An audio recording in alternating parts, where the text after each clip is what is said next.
The necklace of bear claws is too large for Lor's neck. It is a heavy, cumbersome thing made for the thick shoulders of his father, the great chief Dwarvian, who was a mountain of a man. Lor is a hill. He stands before the clan, the symbol of leadership hanging awkwardly on his clavicle, and tries to make his voice sound like his father's. It is a hollow echo. The clan looks back at him, their faces lit by the flickering fire of the ice cave, and their eyes hold not the confident loyalty they gave his father, but a desperate, questioning hope. In the rigid world of their patriarchy, leadership is a spear passed from father to son. But everyone can see that this new hand is trembling. His sister, Chian, watches from the shadows where the women tend the fires and scrape the hides. She is younger than Lor, but her eyes are older. They are the eyes of a flint napper, constantly assessing angles, seeing the lines of fracture before the first strike. She sees the fracture lines in her brother's authority. In the nervous way he shifts his weight, she sees the fear in the clan's faces. The long winter of the Great Ice Age is biting hard, and the herds have moved on. Hunger is a cold wind that is beginning to blow through the cracks in their small, insulated world. A week later now is a death sentence. The test comes with the first heavy snow of the season. Scouts report a small herd of giant elk sheltering in a wooded valley 3 days' walk from the cave. It is a difficult hunt, but a necessary one. Dwarvian would have made a decisive plan, his voice a confident rumble that inspired courage. Lor gathers the hunters, and his voice is a reedy thing, full of questions on second thoughts. He lays out a plan imitation of his father's old strategies, a story he has memorized but does not truly understand. Chian listens from the periphery, her hand tightening around the bone needle she is sharpening. She sees a flaw in his approach. He has not accounted for the wind direction in the narrow valley. But to speak would be an unthinkable breach of custom. She is a woman. Her world is the cave, not the hunt. The hunt is a disaster before it even begins. As they approach the valley, they find the elk herd already scattered, their tracks mixed with the fresh prints of another predator. They are three-to-head, sickle-clawed tracks, larger than any raptor they have seen before. As the hunters try to regroup, their formation broken by Lor's uncertain commands, the ambush comes not from the front, but from the sides. Shapes of wind-blown snow detach themselves from the drifts, resolving into a pack of 6 tall, white-feathered raptors. They are Dakotaraptors, ghosts of the blizzard. Their coats are perfect winter crypses. They had been watching the hunters, waiting for them to make a mistake. Lor freezes. His father would have seen the geometry of the moment, the opportunity to use his hunters' numbers to crush the pack.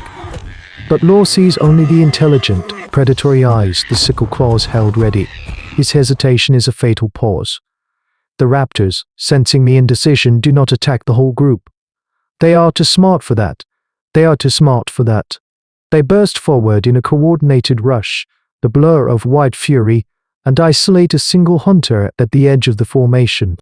The wet tearing of hide and flesh, and then the pack melts back into the snow with their prize, leaving the clan stunned, diminished, and bleeding.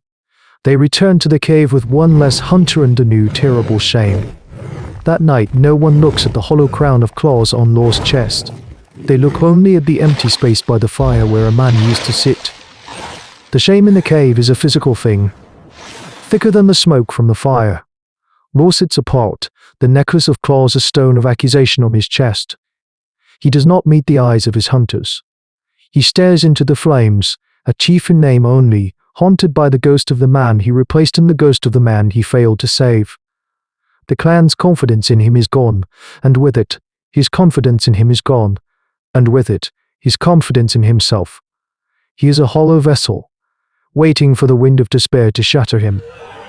While her brother drowns in his failure, Chian begins her own hunt. It is a hunt of the mind. She cannot join the scouts, so she uses the world available to her. Under the guise of gathering scarce firewood from the stunted pines near the cave, she ventures out. She does not look for wood. She looks for signs.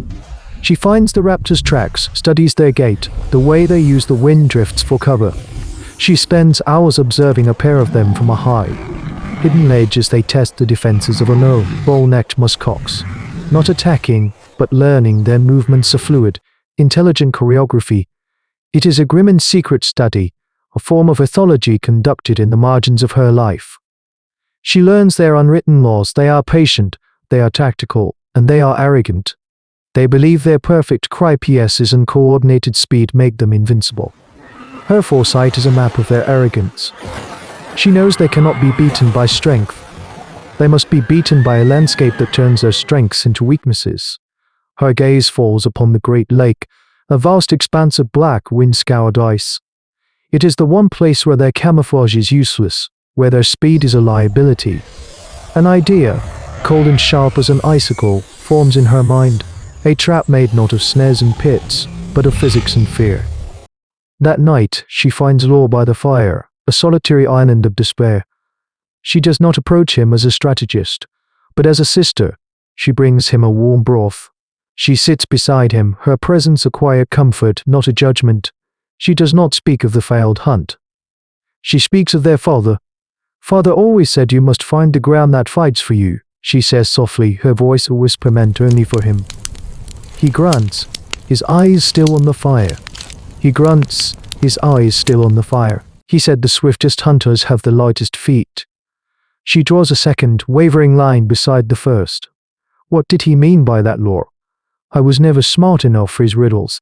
She is not asking a question, she is planting a seed. She lets his own mind, desperate for a solution, begin to work. She talks of the Great Lake, how the ice groans under the weight of the snow, how it is thin in the center, where the old spring still flows. She uses pebbles from the cave floor, 1 for the bait, 6 for the white hunters, 2 for the clan. She is not giving him a plan, she is giving him the pieces of one, lets him see the pattern she has already woven. Slowly a light begins to return to Law's eyes. He picks up the pebbles, his hand no longer trembling. The ice, he whispers, the idea blooming in his mind as if it were his own. Their speed, it will be their grave. He looks at her, but he does not see a strategist. He sees a muse, a sister who has helped him find the path his father would have taken. He stands, the hollow man suddenly filled with a dangerous, borrowed purpose. Gather the hunters, he says, his voice finding a shadow of his father's old authority. I have a plan. Chian lowers her eyes, retreating back into the shadows, a ghost who has just handed a king his sword. The hunt is a piece of theater. The bait is a young, fleet-footed hunter named Wren, chosen for his nerve. He runs out onto the vast, windswept stage of the frozen lake, dragging the bloody carcass of a snow fox behind him. He is a single, dark speck in a world of white. The clan's hunters are hidden among the snow-dusted rocks that line the shore, their spears held ready, their role not to fight, but to be the audience, to close the trap. Law stands on a high promontory, a visible, commanding figure, the director of this desperate play. Beside him, out of sight of the others, stands his sister Chian, her face impassive, her eyes missing nothing. The white raptors emerge from the swirling snow as if summoned from the air itself. They see the lone hunter, the easy meal. Their arrogance, the very quality Chian had banked on, is their undoing. They do not hesitate. They flow onto the ice in a perfect, V-shaped attack formation, their powerful legs driving them forward at incredible speed. Wren, his heart a frantic drum against his ribs, runs. He does not run for the shore. He runs, as instructed, for the center of the lake, for the place where the ice is a darker, more ominous shade of gray. The raptors, closing in, are a blur of white feathers and flashing claws, but their speed becomes their enemy. Their claws, evolved for gripping earth and flesh, find no purchase on the slick, unforgiving ice.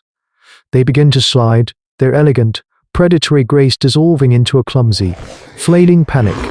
The leader of the pack, in its desperate attempt to slow down, puts its full weight onto a thin patch of ice. The sound is not a loud crack, but a deep, groaning sigh as the world gives way beneath them. The ice shatters, the lead raptor disappears into the black, frigid water with a choked, startled shriek.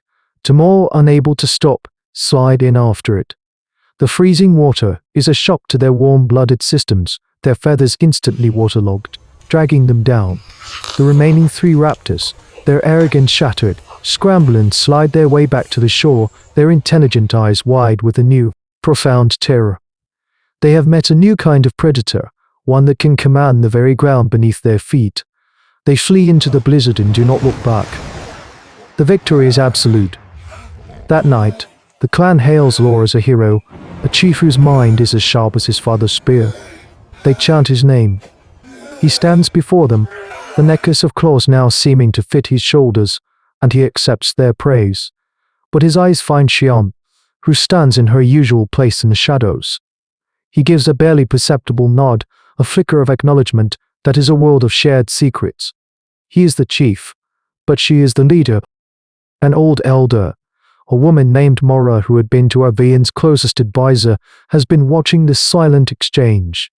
She has seen the new light in Nor's eyes and the old wisdom in Chian's. She approaches Chian later, when the celebrations have quieted. She says nothing. She simply places a hand on Chian's shoulder, a gesture of understanding and allegiance. In this silent moment, a new social hierarchy is born. The clan has its male chief, the public face of its strength. But in the shadows, a council of two, a woman of intellect and an elder of wisdom, will now shape its destiny. It is the beginning of a subtle but profound matrilineal influence, a secret power that will ensure their survival through the long, dark winter. The ice that day did more than swallow a pack of predators. It became the foundation of a new kind of power. Chian's victory from the shadows was a quiet but seismic event in the long story of our species. It was a testament to the truth that leadership is not a title or a gender, but a function of the mind. In a world ruled by brute strength and rigid tradition, she proved that the most effective force is often the one that is unseen, the quiet whisper that moves the hand that holds the spear. This secret partnership, this balance between the public face of male authority and the hidden counsel of female wisdom, became the clan's greatest adaptation. It was a complex, sophisticated social structure born of necessity, a way to harness the full intelligence of their people, not just half of it. They learned that the sharpest weapon is not always the one that is brandished, but the one that is concealed until the perfect moment to strike. The hand that rocks the cradle can also guide the Giganotosaurus into a tar pit. But in the warm, shallow seas, an entirely different kind of intelligence was learning that some tools were not meant to be held, but to be worn.